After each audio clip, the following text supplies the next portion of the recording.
দেবনাথ। দীপক, হত্যাকাণ্ডের সন্দেহভাজন কাউকে আটক করা সম্ভব হয়েছে কিনা জানতে চাই, আর পুলিশ কি বলছে এই ঘটনায়, তদন্তের অগ্রগতি কতটুকু?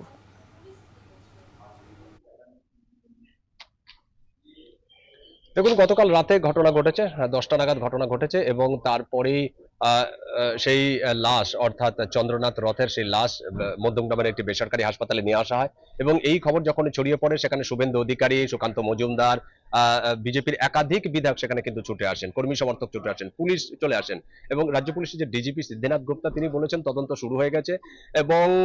সিসিটিভি ফুটেজ ওখানকার খতিয়ে দেখা হচ্ছে। শুধু তাই নয়, এই যে গাড়িটিতে ওরা ব্যবহার করেছিলেন অপরাধের কাজে যে ব্যবহার করা হয়েছিল সেই গাড়িটি যে নাম্বার প্লেট আছে সেটি ভুয়ো এবং সেটি শিলিগুড়ির কোনো জায়গা থেকে সেটিকে নিবন্ধন করা হয়েছিল এবং ইতিমধ্যে তদন্ত শুরু হয়ে গেছে। অনেককে সাসপেক্ট করা হচ্ছে, যদি এখনো পর্যন্ত লেটেস্ট কোনো কাউকে গ্রেপ্তার করা বা কাউকে আটক করা এখনো হয়নি, পুলিশের তরফ থেকে সরকারিভাবে সেটি জানানো হয়নি এবং গতকাল রাতের ওই ঘটনার পর থেকে গোটা রাজ্য জুড়ে একটা চাঞ্চল্য ছড়িয়ে পড়ে এবং মধ্যমগ্রামে তো অবশ্যই, মধ্যমগ্রামে একটা চাঞ্চল্য ছড়িয়ে পড়ে, সেই হাসপাতালের সামনে ভিড় করে বিজেপির অসংখ্য কর্মী সমর্থকরা। এবং এই মুহূর্তে আমরা আছি বারাসাত জেলা সদর হাসপাতালে, যেখানে সে তার যে লাশ সেটা এখানে রাখা রয়েছে এবং এখানকার সেই মর্গে রাখা রয়েছে এবং কিছুক্ষণ পরে এখান থেকেই এখানে 10:30 বা 11টা নাগাদ আমরা যতটুকু জানতে পারছি যে এখানে পোস্টমর্টম করা হবে এবং তারপরে এর মধ্যেই বিজেপি যারা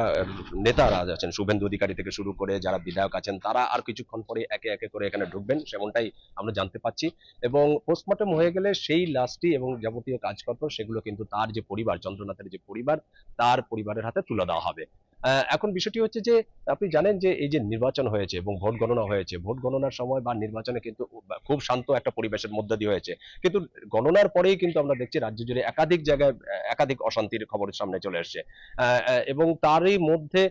অন্তত 3 থেকে 4 জনের অন্তত প্রাণ গেছে, যদিও পুলিশের তরফে বলা হয়েছে মাত্র 2 জনের প্রাণ গেছে, কিন্তু তারই মধ্যে গতকাল রাতে এরকম একটি ঘটনা এবং যেখানে প্রাণ যেতে হলো ভবানীপুর আসনের যেই বিজেপি প্রার্থী বা বিজেপির যে জয়ী বিধায়ক, সেই শুভেন্দু অধিকারীর যিনি ব্যক্তিগত সহায়ক, তার প্রাণ চলে গেল এবং তিনি যখন গতকাল রাতে তিনি যখন বাসার দিকে ফিরছিলেন, বাড়ির দিকে ফিরছিলেন, সেই সময় তার যে গাড়ি, সেই গাড়িকে লক্ষ্য করে গুলি চালানো হয় এবং তার গাড়িটির সামনে অন্য আরেকটি 4 চাকার গাড়ি সেটিকে পথরুদ্ধ করে, তারপরে বাইক থেকে দুষ্কৃতীরা কিন্তু গুলি চলে এবং সেই গুলিতে মানে গাড়িটির মধ্যেই লুটিয়ে পড়েন এবং তারপরে তাকে বেসরকারি হাসপাতালে নেওয়া যায় এবং ইতিমধ্যেই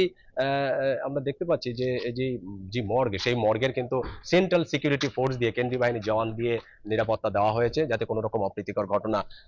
না ঘটে। লাইভা। কলকাতা থেকে সরাসরি যুক্ত ছিলেন দীপক দেবনাথ।